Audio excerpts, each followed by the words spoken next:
আসসালামু আলাইকুম গাইস। এই চারাটা আমি অনেকদিন আগে আমার আপুর বাসা থেকে এনে হাতের সামনে জগটা পেয়েছিলাম।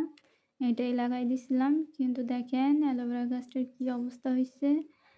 এতে ২ টা বাচ্চা আইছে কিন্তু জায়গা কম হয় ২ জন মাটির সাথে চাপা পড়ে গেছে, বের হইতে পারতেছে না।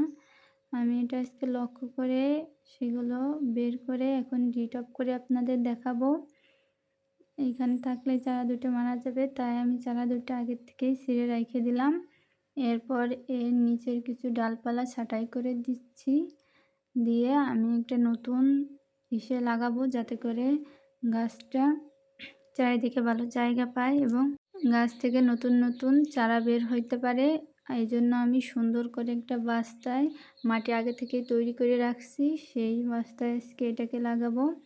এইখানে বেশিরভাগ মাটি হচ্ছে গোবর সার, মাটির পরিমাণ খুবই কম দিছি এবং এখানে ধানের চিটা, যেটা প্রায় ৭-৮ মাস আগের থেকেই পইচে যাচ্ছে, সেটা ইউজ করে একদম ঝুরঝুরে একটা মাটি তৈরি করছি যাতে করে অ্যালোভেরার বাচ্চাগুলো এরপর থেকে বের হইতে কোনো প্রবলেম না হয়।